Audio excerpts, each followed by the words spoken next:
next witness in our committee hearing today. Congressman Dan Fernandez, please introduce your witness. Okay, thank you, Mr. Chairman. No? GM Garma, you remember the last time that we asked you about the story of Mr. Tony Halili. You mentioned a certain name from the PNP. A certain, during that time, he was a major, Kenneth Albotra. You remember that? Yes, Your Honor, Mr. Chair. And you mentioned that it was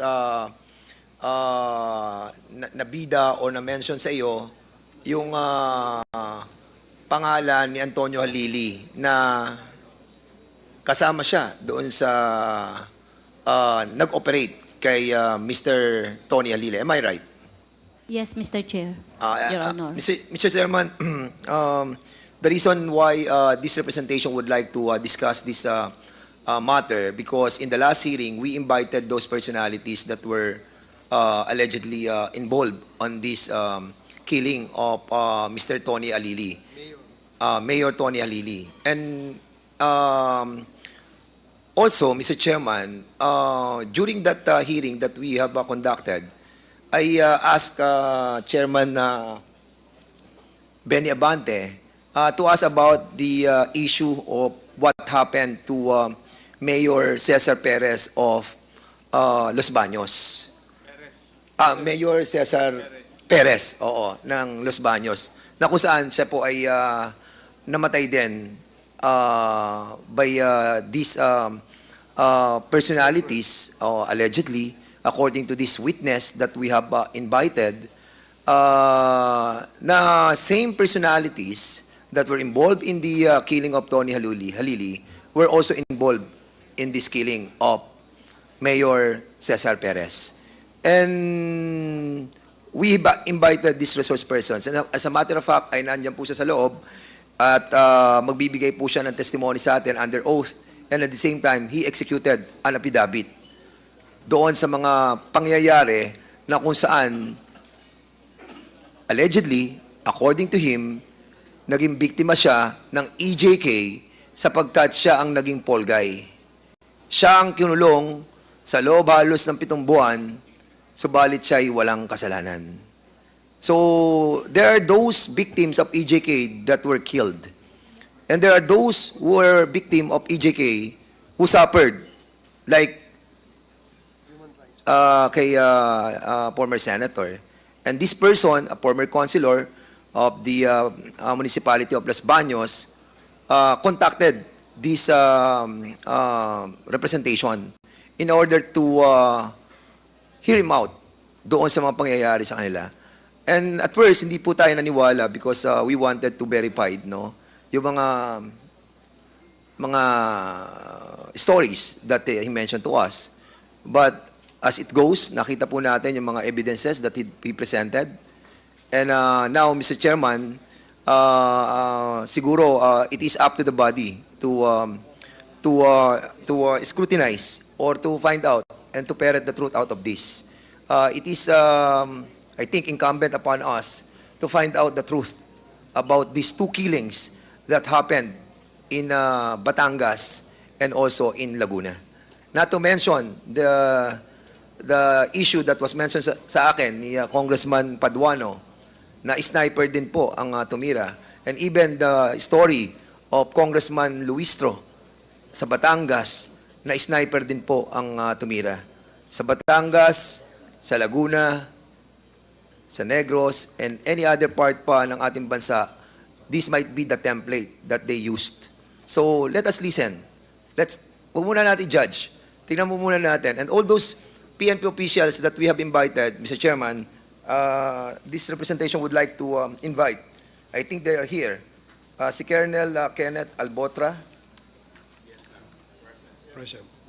Can you kindly sit? Have you taken your oath, Colonel Alboltra? Sir, good afternoon, sir. I am Police Captain Kenneth Albotra, sir, and I have taken my oath already, sir. Okay. Thank you. Can we ask the Bureau of Jail personnel to please take the seat first, whatever vacant seat we can find here so that we can use the chairs that we have reserved for the resource person on this particular witness. Wag po kayo munang aalis at kailangan po kayo mamaya. So, who are we asking to sit? And in also, front? Mr. Chairman, we have invited also Colonel Brian Dexter Andulan. Colonel Andulan. Can you please take the seat? Colonel Andulan.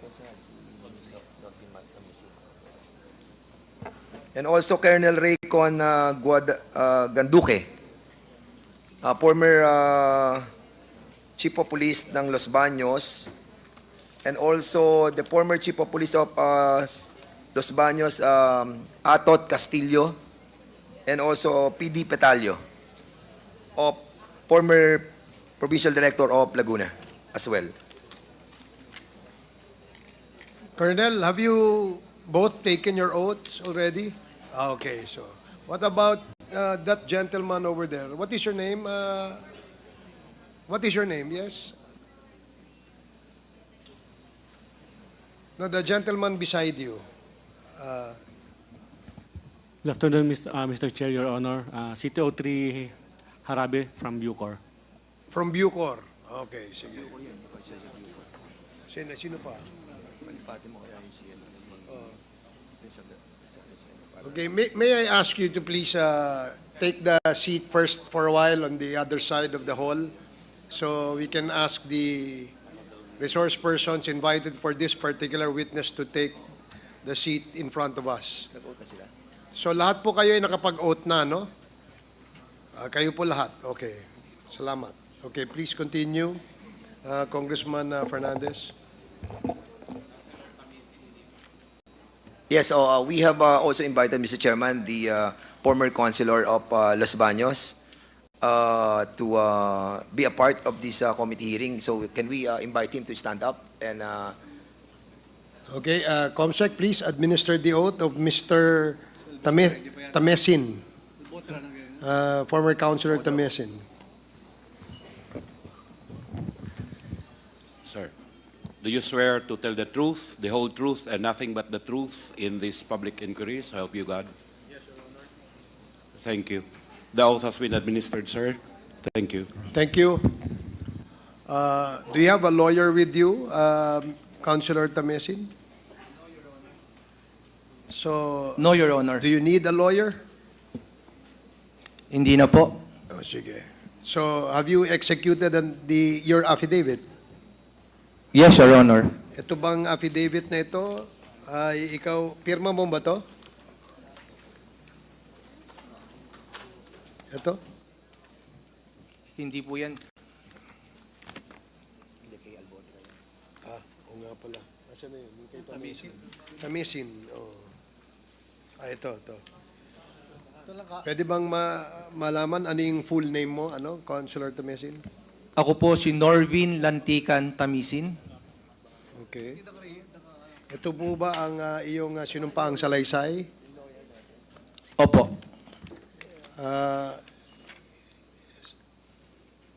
Ito, wala ka pang pirma rito. Ikaw ba ay... Yung hawak ko po, meron po. Bali, maraming kopya po yun. sige. if we allow the resource person, Mr. Chairman, to state or narrate the sinumpaan salaysay, you may do so, no?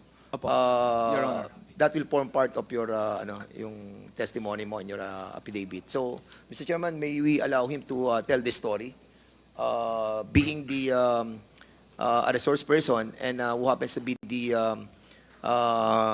suspect on the killing of Mayor Cesar Perez, and you were jailed for 7 months, Yes, Your Honor. and now you are released. Yes, Your Honor. Na-release ka on bail. On bail po. So, na-release ka. So, Yes, Your Honor. meaning, ba't ka na-release? Mahina kaso or what? We filed a petition for bail and it was approved. Okay, siguro. Let's start from the start siguro. So, since you are under oath at wala pa kaming nakukuwang affidavit mo na pirmado, so you tell your story and narrate to this committee. your side of the story. Go ahead. Ako po si Norvin Lantigan Tamisin, naging konsyal po ng Bayan ng Los Baños for 12 years, independent, 2013 and 16 po, nahalal bilang independent at number 1 councilor po ng aming bayan. Natapos po ang aking termino ng 2019, June 30, at ako po ay isang human resource practitioner at isang professor po. So bumalik po ako sa pribadong buhay. Noong December 3, ako po ay nasa garden ng aking kaibigan dahil mahilig po akong mag-alaga ng bonsai. Nagtitinda rin po sa pamamagitan ng pagtuturo ng kaibigan ko si Mr. Emmanuel Mapili. Mula po alas 5 hanggang madaling araw ay nandun po kami at nakipagkwentuhan, nakauwi na po ng pasado alas 2. Nagulat na lang po ako, nalaman ko na pinatay daw po si Mayor Perez. That was December 3, 2020 po, Your Honor. Umalingaw nga ako dahil si Mayor Perez po, at that time, based on reports, he was included in the narco list from the original list. Kami naman po ay siyempre nababasa lang, ngunit hindi ko po nakikita. In honor of the late Mayor Perez, hindi ko po alam. Nagulat na lang po ako, naglabasan sa news na ako pala po ay nahabla. Samantalang wala naman po akong kalam-alam doon. Sa nasabing habla, sinasabi nila na nakita daw po ako within the vicinity sa tapat ng 7-Eleven. Wala naman po ako doon. Ang masakit po nito, may nagturo na isang bogus witness na nakita daw niya ako. Kaya nung ma-file yung case, sa kanilang reklamo ay merong video pero hindi po nila isinumite at hindi rin ho kami nabigyan ng kopya. Habang naka-file, marami pong maaligid sa bahay, laging tanong ng tanong, alam ko po mga pulis yun, nakasibilyan. Minabuti po ng pamilya ko na umalis muna po ako. At napagdesisyonan ko upang hindi naman po sila madamay. Dahil alam ko po, malaki ang posibilidad na itutumba nila ako para maging case closed. Kaya lumayo po ako pero hindi po ako nagtago. Naglipat-lipat lang ako at nakikita naman po ko dahil kung sakaling ako itutumba, wag na lang madamay ang pamilya ko. May mga anak din naman ako eh.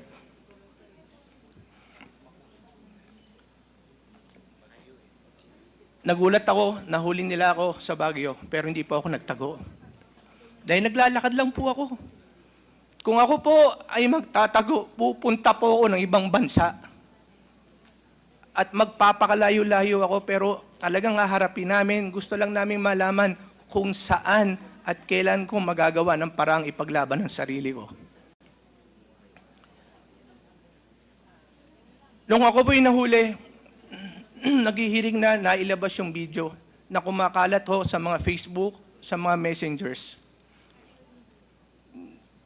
Nagulat kami. Wala naman ako sa video. Kung nailabas lang po yun ng mga pulis na siyang gumawa ang Task Force Perez, ang PNP Los Baños at that time, kung nilabas lang nila, hindi sana kami makakasuhan. Ang sinasabi nila, wala daw video na pwedeng pagkakilanlan ng salarin. Pero kung makikita mo, meron po. Meron.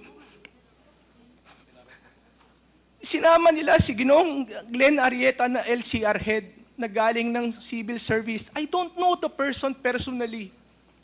Sinasabi nila pinapaling daw ang video, kaya walang makita. Pero bakit meron?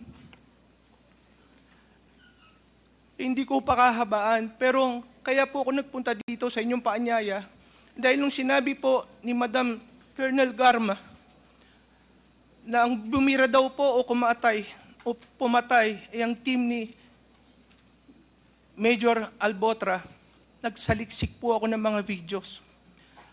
Nakita ko yung itsura, pangangatawan, parehong-pareho halos pagkakahawig ng nasa video na kumakalat sa Los Baños na hindi inilabas ng PNP sa korte. na sinumiti kagad upang hindi sana kami nakasampahan ng kaso sa court. Paglabas unon, nakita ko pareho ng relo, halos pareho ng build, hard worker o nag-gym. Nakita ko pareho ng balikat, pareho ng gupit, nakasombrero, pareho ng binte, 5.56 mm ang ginamit, sniper din po. Sabi ko, bakit ho ganun? Your Honor, I thought the PNP is supposed to protect and serve the people. But I was denied of that privilege. I know not all, but a few of them are scalawags. Because they keep on implicating, some of them keep on implicating innocent people just for them to prove that they have done something or to please their officers, whoever they are. Alam nyo, malaki ho nasira sa akin eh. Nabenta ko lahat, mga ari-arian ko, pamilya ko, lumaban lang sa kasong to. You know how hard it is to hire a lawyer to defend yourself. Hindi mo alam kung saan ka pupunta kasi kalaban mo, mga naka-uniforme. Para lang matigil yung kaso, tutumba ka talaga. Kaya sabi ko, bakit pa ako matatakot? Inalis nyo na eh. May mga anak ako nabubuli sa school. Hindi ako nakakapagtrabaho because of that record. Ako po naman nakapagtapos din naman ng MBA sa Ateneo. Through scholarship, pinaghirapan ko. Ngayon may babalik niyo ba yung karangalan na sira sa akin, sa aking pamilya? I came here to find out the truth,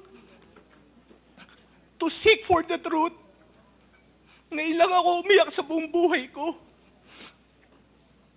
But we deserve the truth.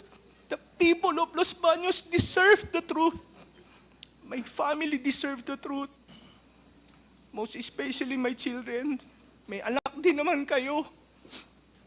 Sabi nga nung isa, iinog din ang buhay. Kahit lahat kayo nasa mga kapulisyahan, yung ibang mga bad eggs, makakarma din kayo. Tama naman. Gano'ng kasakit kayo nangyari kay Senator De Lima, 7 taon. Ako, 7 buwan. But regardless of the time, are we speaking of quantity? One day in jail is very hard. Even if you are guilty. What more if you're not guilty? I'm speaking on behalf of those people na namatay, na parusahan na walang kasalanan. Kung ikamamatay ko, itatanggapin ko kaysa naman sirang-sira pangalan ko. I'm sorry, Your Honor. I kept this for a long time. When I was inside, I keep on praying. That's the only thing that kept me alive aside from my family support and my relatives and friends. Pero hindi lahat ng tao makukulong kaya. Hindi lahat kaya. At hindi lahat may babalik ang ginawa nila. Your Honor, I can take things personally, regardless of how I feel. I always wanted to do the right thing. For 12 years, I have no record of corruption. I have no record of being an abusive public servant. Yes, I file cases against those corrupt and abusive public officials because that is the mandate. Aside from being legal, it is a moral obligation on my part. When they're trying to set up a casino, I expose and try to stop it. When they're dumping the garbage at the creek of Makiling Forest Reserve, wherein the licit will go directly sa lawa ng lalawigan ng Laguna at mamamatay ang mga isda at yaman dagat, I expose and filed na the necessary cases. when they're cutting the 29, when they cut the 29 trees in Jamboree Los Baños, I tried to stop it because they're about to cut more 602 more trees. Your Honor, if this is what I deserve for fighting for what is right, and then so be it. But I'm not a killer. Even in my mind, I don't think of it. Hindi ko po yan magagawa. Wala po yan sa pagkatao ko, sa pamilya ko, sa lahi ko. Yes, I file cases, but I don't kill people. That's why I would like to take this opportunity, Your Honor. I did not kill him. I have no idea why my name was implicated in this case. As a matter of fact, even if I have reasons or compelling reasons, still I will not do it. Hindi ko po gagawin yan. Because I believe in the rule of law. Kaya nga po ako naghahable eh. Lahat po nagkakamali, pinipilit kong itama. Kung ayaw po, nakontra ako. Pag ayaw, I seek the help of the court, especially ombudsman, so that they will be decide. They will be the one to decide. And at the time when Mayor Perez was killed, I'm no longer a politician or public servant at that time. Nasa private life na po ako.